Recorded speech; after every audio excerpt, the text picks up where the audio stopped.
We're back with another episode of the Comic Drill. Originally, this episode was going to be about the books I picked up at another comic convention at PowerCon a couple weeks ago. Picked up some great books, but that's going to have to wait. I'll give you a little backstory on what brought about this episode.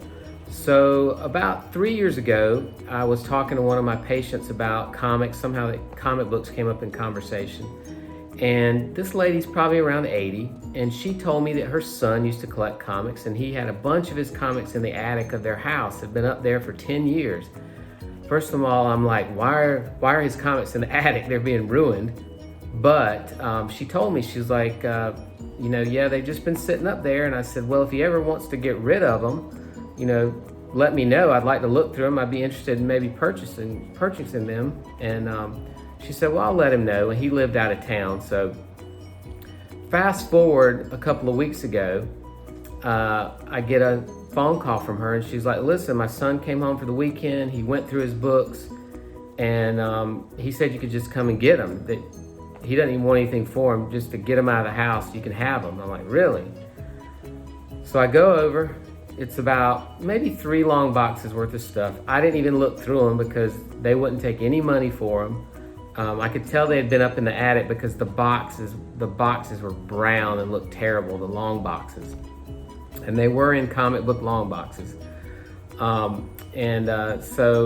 I didn't even look through them. They wouldn't take any money for them, so I just hauled them off. So I went through them. She told me that he had said there was a lot of late 80s, 90s stuff in there, but that I could just have whatever was in there.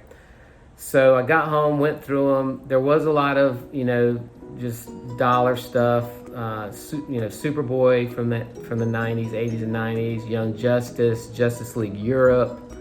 There was some Doctor Strange from like the 90s. Some Flash, Wally West Flash from the 90s, 80s and 90s. A lot of other stuff. So I'm not going to show you all the books. I'm going to show you, I think it's approximately maybe 50 books or so that I pulled out, and there was one major key in there that made this thing totally worth it. So let me show you what I got. Okay, like I said, a lot of this stuff's not worth a lot of money, but just some minor keys, and then one major key at the end. So I got Green Lantern number 46. This was part of the Reign of the Superman story when Superman came back from the dead. Green Lantern 49, this was from the crazy story where Green Lantern killed all the Green Lanterns, killed Sinestro, and took all their rings. I remember when this came out being ticked off at what they did with Hal Jordan, but I already had this, but I picked it up. Green Lantern 50, this was a glow-in-the-dark cover. It was part of that storyline. As you've seen in one of my previous videos, I'm a big fan of Thunderstrike. There was a Thunderstrike number 1 in there. This was I think this is an early 80s Flash. Has the Earth 2 Jay Garrick Flash on it, Love Justice Society. That's the Barry Allen Flash. Now this was a Wally West Flash. This was the first Black Flash, I believe. From Grant Morrison's great run, this was JLA number 1. We have Impulse number 1.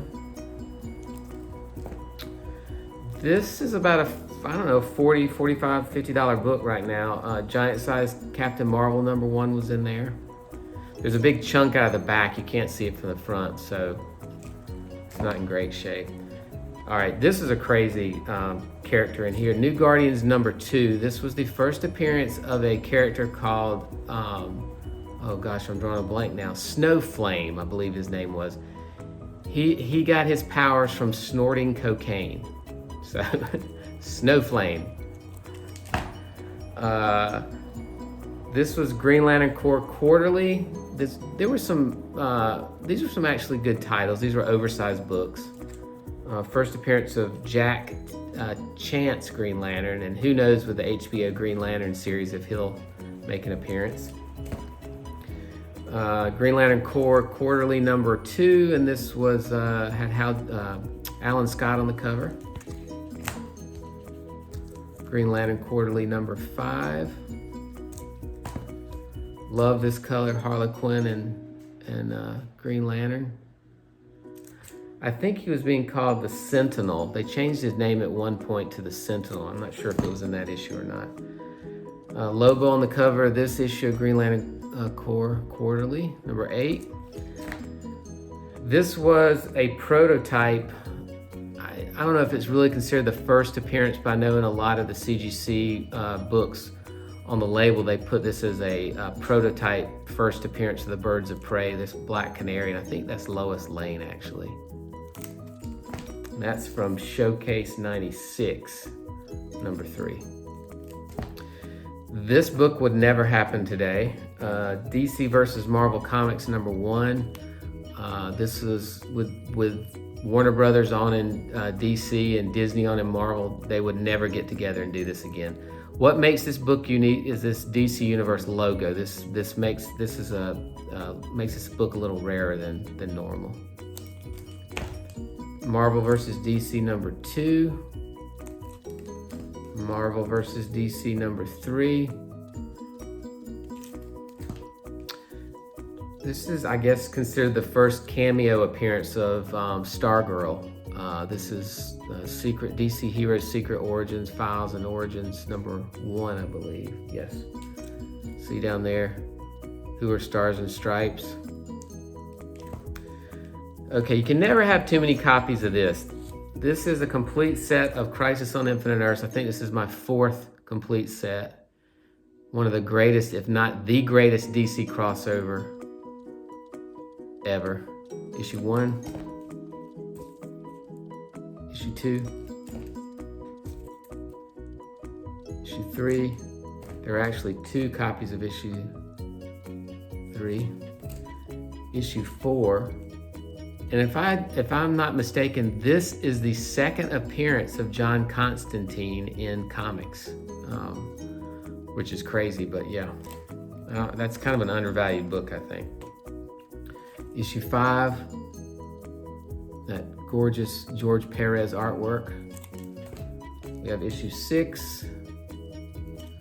This is the famous cover of The Death of Supergirl, issue 7.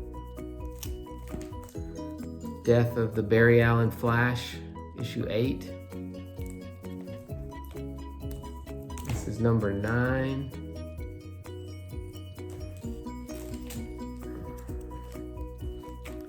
Issue 10, Anti-Monitor squaring off with the Spectre there. Issue 11, sorry about the glare. Issue 12. Then we have a couple of Silver Surfer comics. This is issue 35. If I remember correctly, Thanos had been dead for quite a while, and then this was the storyline that kind of brought him back. This is a key book. I have actually already had 2 copies, but this was in there, issue 44. This is the first appearance of the Infinity Gauntlet. Now we're to the big one. I was really surprised.